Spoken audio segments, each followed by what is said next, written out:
This is probably the best way and the fastest way to make iOS or a macOS application if you're planning to build one using SwiftUI. Earlier in this channel, I have already covered how to build iOS application, how to sync everything, and I have given a open source starter kit also.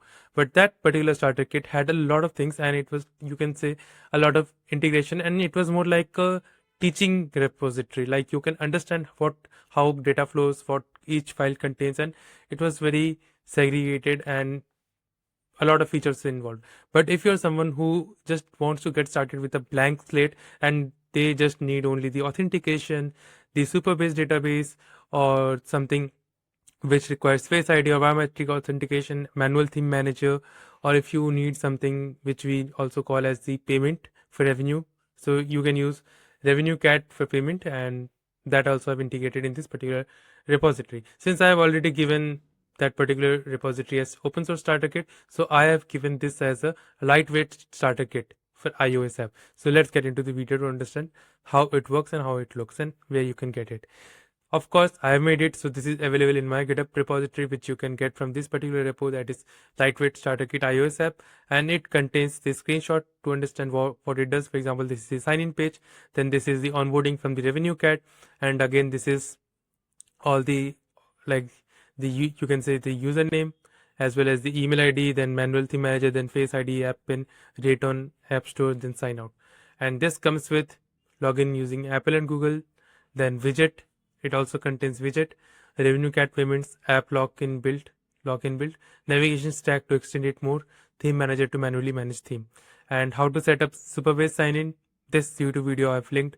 How to set up Apple sign-in, again a video is linked. How to set up Google sign-in, video is linked. For RevenueCat setups, there are 2 videos I've created earlier, so that is also linked in that. So you can just go there to the dashboard setup and just link the API key directly into the iOS application. And where to put that API key, I will show you that in a bit. And then you can see this is the SQL. You need to create this table in the Supabase database so that your application knows how to communicate with your database. Now this is it, and if you have any issues, you can ask the doubt here directly, and I can easily, you can tag me with my username and I will easily answer your query so that you don't get into complexities. Now let's get into the proper implementation, or you can say demo. So let's see the demo, and after that I will talk about how to change the parameters after linking everything. So let's get into the code. So as you know, this iOS application which is built using SwiftUI can also be built for Mac application. So I will be building it for Mac, and I will show you the demo in the Mac application also. So it will show you the login, RevenueCat, and everything. So right now I'm already logged in, so it will not ask for login. It will just directly ask me for something called this one. So I will do continue, and I will do test valid purchase, that is RevenueCat payment gateway. And once I've done this, you can see I can do dark mode, light mode, or if I choose system according to the system color. So if I change the system to light mode, it will change to light. If I change to dark mode, it should change to dark mode. You get the point, right? And again, if you want to do touch ID authentication or maybe app pin, so maybe app pin, for example, time is 1804, so I will do 1804. So I will do this. You can see time is changed. Now if I quit this application and again open this application, so it should be saved. That's the technical implementation I have already implemented. Let's see whether it works or not. And if it doesn't work, you can see it works, and if I give the same pin, it should open the application. And yeah, this is how it works. Now let me show you the sign out process. So if I do sign out, you can see sign in with Apple, sign in with Google. So let me do sign in with Apple. It will ask again from my own Apple ID, which is already linked into my iOS ecosystem or the Apple macOS ecosystem. So it will directly fetch from there, sign in with Apple. And now you can see I can use, now let me give any random pin. It is incorrect pin because it is configured from the keychain. So yeah, if I do this one, it will open up.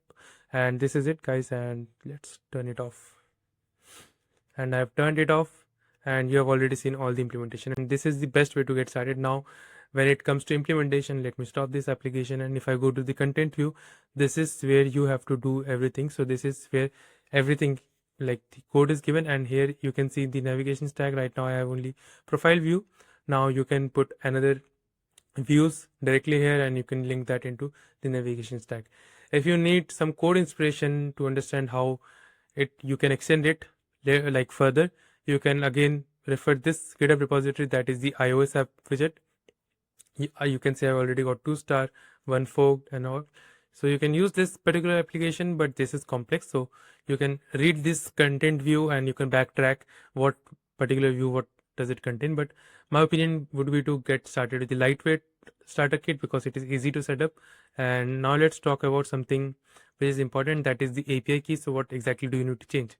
So you can see here I have this Supabase file. You have to change the publishable key, Supabase URL. So in that particular video you will get that ID.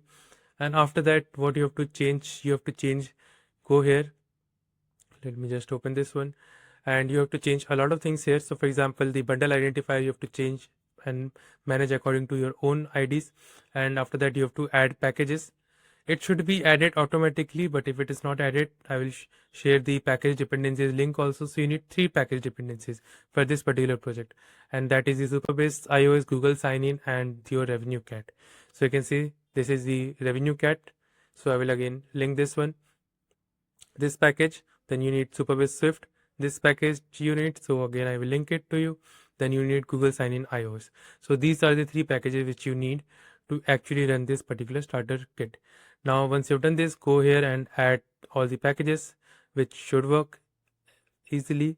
And after that, for the signing in capabilities, again the app group should be matched. So if you're building something which requires your widget as well as your app, so both the groups should be matching it. Then we have info here. Whatever the Google client ID you get, you have to change it here. So you can you have to put the Google client ID here. And after that, again you have to go to URL types here, and again from the URL type, again in that particular Google sign-in video I've shown you, but you can go here and you can change this particular URL schema. So you need these 2 things from the console, Google console. Once you have done this, then you are actually good to go, because I've already pushed this repository directly to the main, so you can get the benefit from there, and you can use it for your test flight or anything which you want to build. So this is it, guys. This is what I want to talk you today, and what I wanted to say you that okay, you can use this lightweight starter kit to get started, and in future I will come with another implementation, with another code implementation, and with another usage of hardware or something like that. So be ready for that, and I will see you in the next video. Till then, take care and bye.